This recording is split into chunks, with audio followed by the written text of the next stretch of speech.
Center of Excellence. Government-funded research.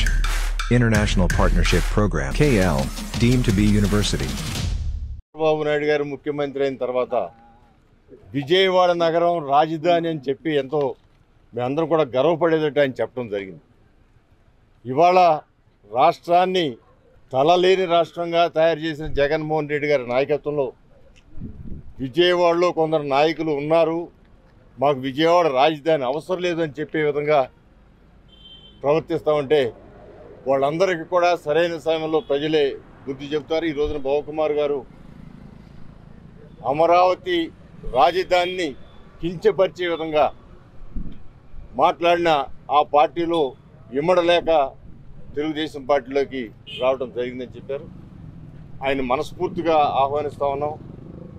ఖచ్చితంగా మరలా మన రాష్ట్రానికి మొండెం లేక తయారు చేసిన ఈ రాష్ట్రాన్ని ఒక చక్కటి రూపంతో తలగలిగిన రాష్ట్రంగా తీర్చిదిద్దే బాధ్యత మా నాయకుడు నారా చంద్రబాబు నాయుడు గారు తీసుకోబోతా ఉన్నారు.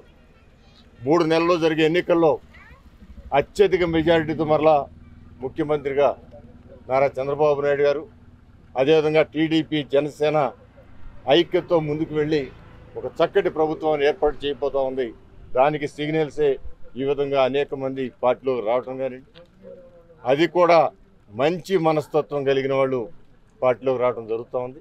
దీన్ని మేము ఖచ్చితంగా ఆహ్వానిస్తా ఉన్నాం. మా నాయకుడు గద్దె రామ్మోహన్ రావు రాజధానిలో బాబుకుమార్ గారు వచ్చి లోకేష్ గారిని కలవడం జరిగింది. వారు ఏ పదవులు ఆశించకుండా స్వచ్ఛందంగా వచ్చి తన ప్రాంతమైన అమరావతి అభివృద్ధి కోసం, అంతేకాకుండా విజయవాడ అభివృద్ధి కోసం వారు కష్టపడతానని చెప్పారు. వారికి ముందుగా ధన్యవాదాలు తెలుపుకుంటున్నాం. అంతేకాకుండా మొన్న ఎలక్షన్స్లో తెలుగుదేశానికి కంచుకోట అయినటువంటి నియోజకవర్గంలో వారిని నుంచోబెట్టారు. అయినా కూడా వారు చాలా పోరాట పరిణామ ప్రదర్శించారు. వారు ఇవాళ వారికి వైకాపా పార్టీలో అంత కష్టపడి పనిచేసిన వ్యక్తి, మొదటి నుంచి ఉన్న వ్యక్తికి చాలా అన్యాయం జరుగుతుంది. అటువంటి అన్యాయం తెలుగుదేశంలో జరగదు. వారికి సముచిత గౌరవం మా అధ్యక్షులు వారు నారా చంద్రబాబు నాయుడు గారు, లోకేష్ గారు తప్పకుండా ఇస్తారు. ఎందుకంటే కష్టపడిన వ్యక్తులకి ఎప్పుడూ తెలుగుదేశం పార్టీలో ప్రాధాన్యత ఉంటుంది. అంతేకాకుండా వారు విజయవాడలో ఉన్న మొత్తం తెలుగుదేశం నాయకులందరూ కలిసికట్టుగా తీసుకెళ్ళగలిగే ఏకైక నాయకుడు వారు. మనం చూసాం మొన్న ఈ మధ్య కొంతమంది నాయకులు వైకాపాలోకి వెళ్తే 60% తెలుగుదేశం ఖాళీ అయిపోతుందని చెప్పారు. అటువంటి నాయకులకి త్వరలో చూపిస్తున్నాం 80% ఆఫ్ వైకాపా ఖాళీ అయి తెలుగుదేశంలోకి రాబోతుంది.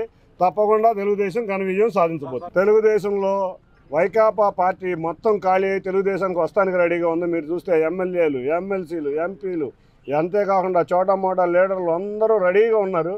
అంటే వైకాపా ఎంత హీనమైన పరిస్థితిలో ఉందో మనకు అర్థమవుతుంది. రేపు షర్మిల గారు కూడా ప్రమాణ స్వీకారం చేయబోతున్నారు. కాంగ్రెస్ వైకాపా 3వ ప్లేస్లోకి వెళ్ళినా కూడా ఆశ్చర్యపోవాల్సిన పని లేదని అనుకోండి. తెలుగుదేశం పార్టీ యువ నాయకుడు లోకేష్ గారి ఆధ్వర్యంలో లోకేష్ గారిని మ్యూచువల్గా కలిసి రేపు చంద్రబాబు గారిని కూడా కలిసి చంద్రబాబు గారి ఆధ్వర్యంలో పార్థసారథి గారితో కలిసి నేను పార్టీలో చేరడానికి నిర్ణయించుకుని ఇవాళ లోకేష్ గారిని కలవడానికి వచ్చాను. గత 12 సంవత్సరాలుగా వైఎస్ఆర్ కాంగ్రెస్ పార్టీలో నేను పనిచేస్తూ రకరకాల పోస్టులు చేస్తున్నా కానీ ఎటువంటి విలువ లేని పార్టీలో మనం ఉండకూడదు అనే దాన్ని నిర్ణయించుకొని, ముఖ్యంగా విజయవాడ నాయకత్వం వహించే ఏ నాయకుడైనా సరే ఆ పార్టీలో ఉండడానికి చాలా ఇబ్బంది పడుతున్నారు. నిదర్శనం మీ అందరికీ తెలుస్తుంది. రాబోయే కాలంలో కూడా రేపు వచ్చే రిజల్ట్స్లో కూడా అదేంటనేది నిరూపణ తెలుస్తుంది. ప్రతి విషయంలోనూ మేము రాజకీయమే కాదు 10 మందికి ఉపయోగపడే వ్యక్తులుగా మేము పార్టీలో పెరిగాం తప్పితే ఒకళ్ళని మోసం చేయడానికో ఒకళ్ళని ఇంకోటి చేయడానికో మేము ఎప్పుడు రాలేదు. ఇవాళ పార్టీ మారడానికి మాత్రం ప్రధాన కారణం ఎవరిని పడితే వాళ్ళని ఏది పడితే అది మాట్లాడే తత్వంతో, మరీ ముఖ్యంగా చెప్పాలంటే విజయవాడ వైఎస్ఆర్ కాంగ్రెస్ పార్టీ పెత్తనం ఒకళ్ళ చేతిలోకి తీసేసుకొని మిగతా వాళ్ళందరినీ పక్కకు తోసేయడం అనేది మరీ అన్యాయంగా ఉందని భావించి నేను పార్టీ వీడి మన తెలుగుదేశం పార్టీలో ఉన్న అందరితో కలిసి, అట్లాగే మా పార్థసారథి గారు కూడా మాతో పాటు కలిసి ఆయన కల్లూరు కానీ పార్టీలో చేరి ఆయన కూడా పోటీ చేయడానికి సిద్ధమైనప్పుడు ఆయనతో కలిసి మేము పార్టీలోకి రావడానికి నేను విజయవాడ టౌన్లో కేసినేని చిన్ని గారికి కానీ, గద్దె రామ్మోహన్ గారికి కానీ, బోండా ఉమ్మ గారికి, బుద్ధ వెంకన్న గారికి ప్రతి ఒక్కరికి సహాయకారిగా ఉండటానికే పార్టీలోకి వస్తున్నా. కానీ నేను ఏ విధంగానూ ఆశించి ఒక విధంగా పార్టీ మనుగడ మనం కూడా కాపాడుకోవాలి. ముఖ్యంగా అమరావతి అనే దాన్ని తీసేసిన తర్వాత విజయవాడ ప్రాంతంలో కానీ,